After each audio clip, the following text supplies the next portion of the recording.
নামাজের পূর্বের এই শর্তগুলা, শরীর পাক, কাপড় পাক, নামাজের জায়গা পাক, সতর ডাকা, কেবলামুখী হওয়া, অক্তমতো নামাজ পড়া, নামাজের নিয়ত করা, এই বিষয়গুলোর প্রতি গুরুত্ব দেওয়া মানে নামাজ কায়েম করা। 2 নাম্বার আল মুহাফাজাতু আলা রুকুই ওয়াস সুজুদ, রুকু সেজদা সুন্দরভাবে আদায় করা মানে নামাজ কায়েম করা। নামাজের রুকুর মধ্যে অনেককে দেখলে মনে হয় তিনি কারো সাথে পাল্লা দিয়ে প্রতিযোগিতা করতেছে তাড়াতাড়ি উঠার জন্য। সহিহ বুখারীর 757 নম্বর হাদিসের বর্ণনা, এক সাহাবী নামাজ পড়ছে, পড়ার পর নবীর আইসা সালাম দিছে, আসসালামু আলাইকুম। নবীজি সালামের জবাব নিয়ে বললেন, আবার যাও নামাজ পড়ো। আবার নামাজ পড়ছে, পড়া আসার পর আবার সালাম দিছে, নবী বললেন যাও আবার নামাজ পড়ো। আবার নামাজ পড়লেন, পড়ার পর আইসা সালাম দিছে, আল্লাহ নবী বললেন যাও আবার নামাজ পড়ো। সাহাবী বললেন, হুজুর এর চেয়ে সুন্দর আর পারি না, আল্লিমনি, আমাকে আপনি শিখাইয়া দেন। নবীজি তখন শিখাইয়া দিলেন, যখন তুমি নামাজে দাঁড়াইবা আল্লাহু আকবার বলে তাকবীর বলবা, হাত বেঁধে সানা পড়বা, সূরা ফাতিহার পর সুম্মা ক্রা মা তায়াসসারা মাআকা মিনাল কুরআন, কোরআনের যেখান থেকে তোমার জন্য সহজ হয় সেখান থেকে তুমি পড়বা। পড়ার পর সুম্মা রুকা, রুকু করবা, হাত্তা তাতমাইন্না রাকিআ, ধীরস্থির ভাবে রুকু করবা। সুম্মা রফা রাসাকা মিনার রুকু, রুকু থেকে মাথা উঠাইবা, হাত্তা তাতাদিলা কাইমা, সোজা হয়ে দাঁড়াবা। অনেকে বাঁকা হয়ে থাকে রুকু থেকে, না বাঁকা হওয়া যাবে না। সুম্মা সুজুদ, এরপর সিজদা করবা, সিজদা করবা, হাত্তা তাতমাইন্না সাজিদা, ধীরস্থির ভাবে সিজদা করবা। 2 সিজদার মাঝখানে সোজা হয়ে বসবা। কষ্ট নিয়েন না, অনেকে দেখবেন 2 সিজদার মাঝখানে, দেখেন এটা হলো মানুষ, এই যে এক সিজদা, এই 2 সিজদার মাঝখানে সোজা আরেক সিজদা, কিন্তু দেখবেন এই যে 2 সিজদার মাঝখানে বাঁকা হয়ে থাকে, তার 2 সিজদা মিলে সিজদা হয় একটা। এক রাকাতে সিজদা কয়টা? এক রাকাতে সিজদা কয়টা? তো আপনি এক সিজদা করলে নামাজ হবে কিভাবে? 1 রাকাত নামাজ আল্লাহ নবী শিখিয়ে দিয়ে বললেন, এই হলো তোমার 1 রাকাত। জিন্দেগিতে যত রাকাত পড়বা আমি নবী যেইভাবে শিখিয়ে দিলাম এইভাবে পড়বা, তাহলে নামাজ হয়ে আল্লাহর কাছে চলে যাবে। এই হলো রুকু সেজদায় একটু ধীরস্থির ভাবে করা। আপনাদের একটা হাদিস শোনা যায়, এরপরে আপনারা সিদ্ধান্ত নেবেন রুকুতে দেরি করবেন কিনা। সহিহুল জামে 1671 নম্বর হাদিস, নবীজি বলেন, ইন্নাল আবদা ইদা কামা ইলাস সালাহ উতিয়া বিজুনুবিহি কুল্লিহা ফাউদিআত আলা আতিকাই, কোন ব্যক্তি যখন নামাজে দাঁড়ায় তার সবগুলা গুনাহ তার 2 কাঁধের মধ্যে রেখে দেওয়া হয়। কাঁধের মধ্যে রেখে দেওয়ার পর কুল্লামা রাকা আও সাজাদা, যখনই সে রুকু করে সিজদা করে, তাসাকাতাত আনহু, গুনাহগুলা ঝরে পড়া শুরু হয়ে যায়। বলেন আমার সাথে, রুকু করব ততক্ষণ, বলেন গুনাহ ঝরাতে চাই যতক্ষণ।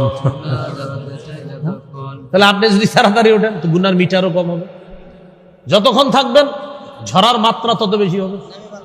হ্যাঁ, ইবনে ওমরের বক্তব্য আছে এই ব্যাপারে। আব্দুল্লাহ ইবনে ওমর এক যুবককে নামাজ পড়তে দেখছে, তখন বললেন, আরে তুমি যদি আরেকটু রুকুতে থাকতা, আরেকটু যদি সিজদা করতা। হুজুর কেন? আরেকটু রুকু করতা, আরেকটু সিজদা করতা, তো গুনাহ ঝরার মাত্রাটা আরো বেশি হতো। মনে থাকবেনি? এলো নামাজ কায়েম করা। 3 নাম্বার খুশু খুজুর সাথে নামাজ পড়া। ছোটবেলা থেকে খালি শুনছি খুশু খুজু, খুশু খুজুর আসলে কি বলেন? খুশু এর সম্পর্ক, বলেন, কলবের সাথে। খুজু এর সম্পর্ক অঙ্গ প্রত্যঙ্গের সাথে। এটা একটু বুঝেন। আল্লাহু আকবার, নামাজে দাঁড়াইলাম, আমার হাত, আমার পা, আমার কপাল, আমার অঙ্গ প্রত্যঙ্গ আল্লাহর জন্য ইবাদত করবে, আল্লাহকে সেজদা দিবে, আল্লাহর সামনে নত হবে, এটা খুজু। বলেন এটা কি খুজু? হ্যাঁ, কলবের মধ্যে আছে 4টা দোকান, 3টা দোকানেরই অবস্থা এরকম, তাহলে খুশু হলো না। খুশুর সম্পর্ক কলবের সাথে। অনেক সময় অনেকের নামাজ দেখে আমরা কি বলি জানেন? লোকটা খুশু খুজুর সাথে নামাজ পড়ে। না, আপনি কেমনে জানলেন? খুজু বলা যায় কারণ তার নামাজে মনে হচ্ছে মাশাআল্লাহ খুব সুন্দরভাবে নামাজ পড়তেছে। খুজু, খুজুর সম্পর্ক দেখা যায়। খুশু হলো কলবে, এটা শুধু রব দেখে। এই জন্য আপনার নামাজ যখন এইভাবে হবে, আমার কলব, আমার অঙ্গ প্রত্যঙ্গ সবকিছু আল্লাহর জন্য ইবাদত করতেছে, তাহলে এটার নাম হবে খুশু খুজুওয়ালা নামাজ। তাহলে খুজু দেখা যায়, খুশু দেখা যায় না। খুশু দেখেন একমাত্র একজন, তিনি কে? আর যার অন্তরে খুশু আছে তার জন্য আল্লাহ নামাজ সহজ করে দেয়। সূরা বাকারা আপনার 45 নম্বর আয়াত, ওয়া ইন্নাহা লাকাবীরাতুন ইল্লা আলাল খাশিঈন। যারা খুশুওয়ালা ইমানদার তাদের জন্য নামাজ একদম সহজ। কয়েল জ্বলতেছে না? থাক, সমস্যা নাই, আপনার নিবাই লাভ নাই, একটু পরে আমার শুরু হয়ে যাবে কাহিনী। তো এটা হলো আপনার খুশু। খুশু খুজুর সাথে নামাজ পড়া, এটা মানেও নামাজ কায়েম করা। আমার এজমার সমস্যা তো ঝামেলা হয়। হ্যাঁ, এই হলো 3 নাম্বার।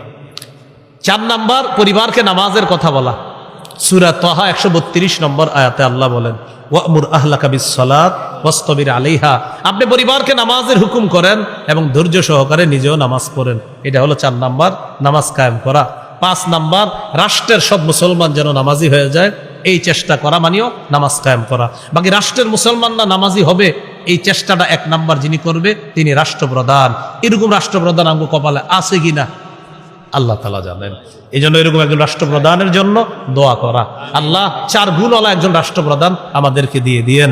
সূরা হজের 41 নম্বর আয়াতে আছে, আল্লাযীনা ইম্মাক্কান্নাহুম ফিল আরদি আকামুস সালাহ ওয়া আতাউয যাকাত ওয়া আমারু বিল মারুফ ওয়া নাহাউ আনিল মুনকার।